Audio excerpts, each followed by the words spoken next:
কি তো হয়েছে কোন একটু হ্যাঁ কি হয়েছে কি হয়েছে বলতে এখানে তো দুইটা পার্টি তো হ্যাঁ দুইটা পার্টি বলতে চিত্রমাতা আছে বিজেপি আছে হ্যাঁ এখন পঞ্চায়েতে কাজ করতে গেলে চিত্রমাতা ছাড়া কাজ করতাম না আমি কি না ভিডিও অর্ডার উভয় পক্ষ লই আমার কাজ করতে হইব হ্যাঁ চিত্রমাতার লই আগে কাজ করছি কয়টা দিন আগে হ্যাঁ হ্যাঁ ঘরের এনএক্সআর সিআর ডিলিয়া এবার এটা ভুলরা মানে পুরাপুরি শুদ্ধ আছে কিনা হ্যাঁ এটা দেখার লাগিয়া আমি যে আছে এখানে পঞ্চায়েত সচিব জিআরএস অন্যান্যরা ছিল কাজ করতেছিল তো কে বা কারা তাদের মানে বাইরের থেকে বৎসা হয় এবং তাদেরকে তালা তালা লাগিয়ে দেয় বাইরে থেকে।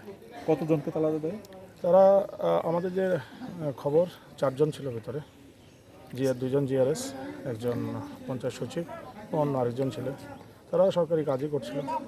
তো পরবর্তী সময়ে মানে আমরা পুলিশের সঙ্গে কথা বলি, এক্সিকিউটিভ ম্যাজিস্ট্রেট হিসেবে বিডিও সাহেবকেও পাঠাই আমরা। এরপরে আমি নিজেও আসি এখানে। তো এখন তো সিচুয়েশন আন্ডার কন্ট্রোল, পুরোই এখানে পুলিশ ফোর্স প্রচুর এসছে এবং আমাদের এসপি স্যার নিজেও এসছেন, এডিশনাল এসপি আছেন, এসডিপিও আছেন। তো কতজন আহত স্যার আপনার আনামতো? আমি যতটুকু জানতে পেরেছি যে ওসি গর্জি উনি আহত হয়েছেন, সঙ্গে আরও 4 জন আছেন পুলিশ কর্মী, ওনারা আহত হয়েছেন। এখানে কি কোনো ফায়ারিং বা কিছু হয়েছে? ফায়ারিং হয়নি, কাঁদানে গ্যাস সম্ভবত 5 বা 6 রাউন্ড কাঁদানো গ্যাস, যেটা আমি মানে আমি তো দূরে ছিলাম, কারণ সেই সময় তো আমরা এখানে ছিলাম না যখন হচ্ছিল। শুনেছি যে 4-5 রাউন্ড কাঁদানো গ্যাস ছড়া হয়েছে ডিসপার্স করার জন্য। কোন বিরাট মানে ওই গড়ের সি এক্সার এরপরে দিয়ে ফরম্যাটের এটা একটা সংশোধন করার জন্য মানে সেক্রেটারি আমাদের ডাক দিয়েছিলাম। তখনই তারা মানে মঠা তারা আইয়া কিটা জানি তারা কিছু কইয়া মানে তালা দিব এমন অবস্থা। আমরা তো কিছু জানি না, আমরা তো বাইরে হয়ে যাই এই কথাও তারা কইছে না সেক্রেটারির লগে। এরপরে তালা যখন মারার পরে এরপরে সেক্রেটারি কইছে তুমি ভিডিওরে ফোন করছো। হ্যাঁ, তাহলে আমি তো জানি না তুমি পুলিশ প্রশাসন পাঠাইছে কেন, এসব জিজ্ঞাসা করছে আর কি। এরপরে কিছু পুলিশ আসার পরে পুলিশ আসার পরে তো আমরা তারা কি কথা হয়েছে এটা তো জানি না মতো তার লোকে। তো তারা কোনো মানে তারা মানতেছে না, মানে তারা তো বলে 1 বছর বয়ে থাকবো, তো মানে খুলতো না গ্রিলের গেটটা, মানে তারাই নিজে কাপড় বানিয়ে রাখছে তারা ফ্ল্যাগ দিয়ে।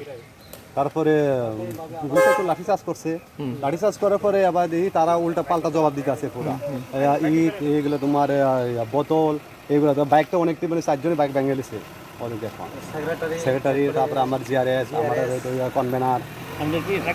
না আমরা চাকরি আমরা পঞ্চায়েতের আগে আমরা কাজে করতাম। আপনাদের বাইক ভাঙছে? বাইকটি কার ভাঙছে? বাইকটা আমরা বিজেপি কর্মীর বানছি, তারপরে জিআরএস সেক্রেটারি। তারপরে আর কি দেখতে হয়েছে? বাইকটা মোটামুটি সবারই ক্ষতি হয়েছে, মানে পুরো ভেঙে গেছে। আমরা লোকে কোনো কথা হচ্ছে না। তারা আপনার কি নাম? আমার তো রঞ্জন মানিক নোয়াতিয়া।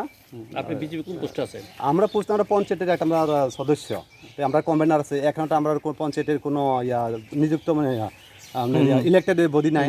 তো আমরা ব্লক হইতে আমরা ডেভেলপমেন্ট কমিটির একটা বডি বানাইছে, কমিটি। এই কমিটির মধ্যে আমরা আছে ডেভেলপমেন্ট কমিটির প্রেসিডেন্ট জন্টু মারা মহাশয়। তারা কি পঞ্চায়েত আলাদা রাখছে? এখন আলাদা এখন তো আমরা বাইরে এসেছি, আমরা পুলিশ প্রশাসন যাব না, আমরা বাইর করে দিয়েছে। এখন তারা তো নাই, এখন আমরা এই বাইর করে আনছি। আহত আপনার আটকে রাখছিল? আমরা তো আটকে আমরা তো পঞ্চায়েতের ভেতরে আসছিল এতক্ষণ। কত মারা কথা এটা? बॉटल बियर का बॉटल इससे मारा है और ये आप देख रहे हैं आयरन का ये है, आयरन का ये बना के रखा है जिससे कि इंजर्ड हुए हैं काफ़ी लोग हमारे भी। अच्छा, ठीक है सर पुलिस का ये इंटेंशन बेसिकली मारने का ही था हमें। ऐसा लगा हम लोग को तो बोले थे कि बस खोल दो इसको, उस पर पुलिस पर अटैक कर दिया। इस तरीके से ये सब चीज़ यूज़ किया मारने के लिए। अच्छा, तो कोई पीसफुल क्राउड नहीं था। सर कितने लोग पुलिस के आदमी से इंजर्ड है अभी तो प्रिलिमिनरी एस्टिमेट 2-3-4 का है, उसका आगे और नंबर आएगा तो बताएंगे। अच्छा, ठीक है सर। कि আমি सर हम लोगों ने दोनों सुना साइड से था हुआ आरकेपुर है। पीएस का ओसी जो राजीव देवनाथ वो भी इंजर्ड है। सुने तो हम भी वही पता करके बताएंगे आपको, लेकिन हाँ थोड़ा सा इंजरी तो उनको इससे ही लगा है शायद, है ना, इसी से चोट लगा है। तो क्या है सर ये तो जाल का सर, हाँ? सर ये क्या है सर? ये लोहा का बना हुआ चीज़ है ये फिशिंग नेट का इसको गुलेल की तरह यूज़ करके ये लोग मारते हैं। मारते हैं, ऐसे मारते हैं। ठीक है, थैंक यू।